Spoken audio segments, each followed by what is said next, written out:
Bienvenue sur la chaîne de William Davrec, une vidéo un peu particulière puisque c'est une vidéo d'actualité. Il y a quelques jours, donc c'est très récent, le bassin de Dozulé a été détruit sur ordre du diocèse de Bayeux-Lisieux. Alors pourquoi un tel geste que l'on peut considérer comme assez brutal? Est-ce que le diocèse va aller plus loin et faire abattre la croix? C'est ce que je vous propose de découvrir. Pour illustrer la vidéo, je vais utiliser des images que j'avais tournées lorsque je me suis rendu sur les lieux. Et ces images sont importantes puisque vous pourrez y voir le bassin qui n'existe plus aujourd'hui. Alors si vous ne connaissez pas les apparitions de Dozulé, j'ai réalisé une vidéo détaillée sur le sujet pour raconter toute l'histoire que je vous invite à découvrir. Alors en quelques mots, Dozulé, c'est une commune du Calvados, près de Cabourg, et en ce lieu, Madeleine Aumont, une femme de 47 ans et mère de 5 enfants, a vu une croix lumineuse et elle a connu ensuite plusieurs apparitions du Christ et aussi de l'archange Saint-Michel qui lui ont laissé des messages. Ces événements se sont déroulés dans les années 70 et une des demandes de Jésus était la réalisation d'une immense croix de 738 mètres de haut.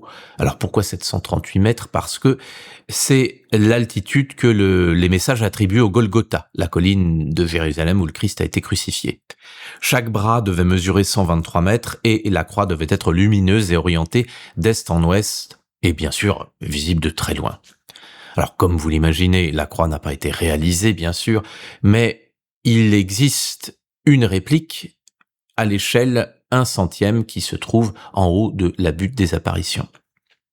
Quelle est la position de l'Église sur ce sujet? Eh bien, elle a toujours été très claire. Les apparitions du Christ n'ont jamais été reconnues. Pourtant, il y a toujours eu une grande ferveur populaire en ce lieu. Et il faut bien comprendre qu'il y a entre guillemets deux lieux sur le site, c'est-à-dire il y a la butte avec la croix, et à une centaine de mètres plus bas, un bassin qui a été construit suite à un message de Jésus. Ce bassin était considéré comme un lieu où il fallait se purifier, mais ce n'était pas un lieu où l'on devait boire. Ce n'est pas comme une eau comme à Lourdes par exemple. Et c'est ce bassin qui a été détruit ce lundi 24 août 2026 sur ordre du diocèse, donc de Bayeux-Lisieux. Alors, comprenez bien que le bassin n'était pas récent, parce qu'il date de 1974, et on peut se poser la question légitime, pourquoi l'Église a-t-elle fait cela? Et puis surtout, de quel droit? Il est important de bien comprendre ce qui s'est passé, c'est-à-dire que le pré où se trouve le bassin et la réplique de la Croix Glorieuse, ils étaient à l'époque sur un terrain privé d'agriculteurs, comme il y en a beaucoup dans la région, et ces derniers, ils ont autorisé que soit construit le bassin et la croix. Donc ils laissaient les pèlerins aller et venir sans souci, mais à l'automne 2019, c'est l'association diocésaine de Bayeux-Lisieux, c'est-à-dire la structure civile du diocèse, qui a acquis les terrains. Donc c'est pas un héritage, c'est une acquisition de la part de l'Église. Et le diocèse est donc devenu propriétaire du sol où se trouve la petite croix et le bassin. Et en tant que nouveau propriétaire, eh bien, le diocèse de Bayeux-Lisieux, il a le droit de faire ce qu'il veut sur son terrain et même en restreindre l'accès. Donc les rapports de force ont complètement changé, comme vous pouvez l'imaginer. Et à cela, il faut ajouter qu'en fin d'année dernière, donc en 2025, l'Église a fait des publications concernant les apparitions de Dozulé en déclarant qu'elles ne sont pas d'origine surnaturelle, et ce, de manière définitive. Donc en décembre 2025, l'évêque Jacques Habert, il a publié un décret qui dit que la promotion des messages et tout culte en lien avec les apparitions de Dozulé ne sont pas autorisés par l'Église catholique. Et en 2026, donc il y a eu un pèlerinage le 28 mars, il y a toujours un pèlerinage le 28 mars, et la paroisse a fait poser des clôtures et des portails pour que l'on n'accède pas au parking et à la croix. Donc les portails étaient cadenassés et il y avait la présence d'un huissier. Alors quand on comprend ça, on voit que la destruction de ce bassin, c'est un peu la suite logique de tout cela. Donc pour résumer, le diocèse de Bayeux ne reconnaît pas les apparitions du Christ à Madeleine Aumont et il veut tout simplement faire disparaître cette dévotion populaire. Pour cela, ils ont racheté les terres où se rendaient les pèlerins et petit à petit, eh bien, ils détruisent les lieux et ils les rendent inaccessibles. Alors on peut s'interroger tout de même sur la manière. Est-ce que cette prise de position brutale ne va pas, au contraire, redynamiser la ferveur populaire? Je vous propose tout de même que l'on jette un coup d'œil à l'article de Sud-Ouest, parce qu'il y a des choses qui sont un peu savoureuses, va-t-on dire. Alors déjà, dans le titre, ils nous disent le diocèse de Bayeux va remettre le bassin à son état naturel. Bon, bah, ça veut rien dire de remettre un bassin à l'état naturel, surtout quand on voit la photo. C'est une façon d'utiliser les mots pour que le kidam de base se dise ah, si c'est un état naturel, c'est écologique, donc c'est mieux, donc ce qu'ils ont fait, c'est une bonne chose. Mais rappelons qu'à l'origine, il n'y avait pas de bassin, il a été construit, donc il n'y avait pas d'état naturel, il n'y a pas d'état naturel retrouvé. Ensuite, le début de l'article fait preuve, excusez-moi, mais d'un amateurisme total, puisqu'il nous dit, voilà 50 ans que des pèlerins, les amis d'Ozulé, fréquentent la croix sacrée de 738 mètres de haut, des apparitions du Christ y auraient été recensées.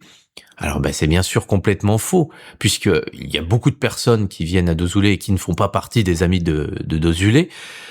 Donc, et c'est bien ça qui pose problème à l'Église, c'est que ce ne sont pas juste que les personnes de l'association.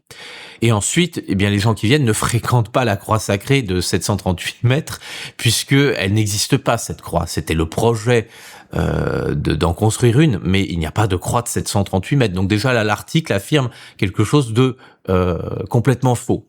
Donc je vais pas aller plus loin dans la lecture de cet article, mais on voit quand même que les personnes qui ont écrit cela ne connaissent pas le sujet, que ça a sûrement été fait par ordre. Hein. Enfin, vous connaissez vous ne connaissez peut-être pas, mais la presse locale, si vous étudiez un peu à qui appartient la presse locale, et vous comprendrez qui tire les ficelles derrière et quel message on veut faire passer.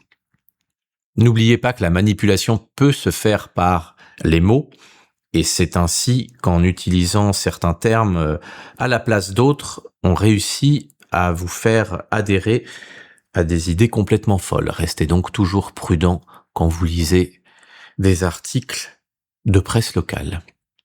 Alors maintenant, on peut légitimement se demander quelle sera la prochaine étape. Est-ce que l'Église va-t-elle faire retirer la croix en haut de la butte ? L'avenir nous le dira. Alors ce serait quand même un comble que l'Église fasse retirer des croix aujourd'hui, mais c'est tout à fait possible. Alors pour ma part, moi je pense que c'est une guerre de pouvoir. En fait, le diocèse de Bayeux-Lisieux a peut-être peur de la concurrence de Dozulé, peur que des pèlerins viennent à Dozulé plutôt qu'à Lisieux. Est-ce que c'est ça ? C'est tout à fait possible. Je ne pense pas que cette peur soit légitime. Et puis surtout, on peut s'interroger sur le modus operandi, sur la façon de faire. Quand on voit la tiédeur de l'Église sur certains sujets qui sont capitaux, comment se fait-il qu'elle agisse de manière si violente avec Dozulé ? Et il est possible de se demander si ce geste ne va pas aller à l'opposé de son but. Parce qu'au final, si le diocèse de Bayeux-Lisieux n'avait pas acheté les terrains et laissé chacun faire sa dévotion tranquillement, qu'est-ce que cela aurait changé ?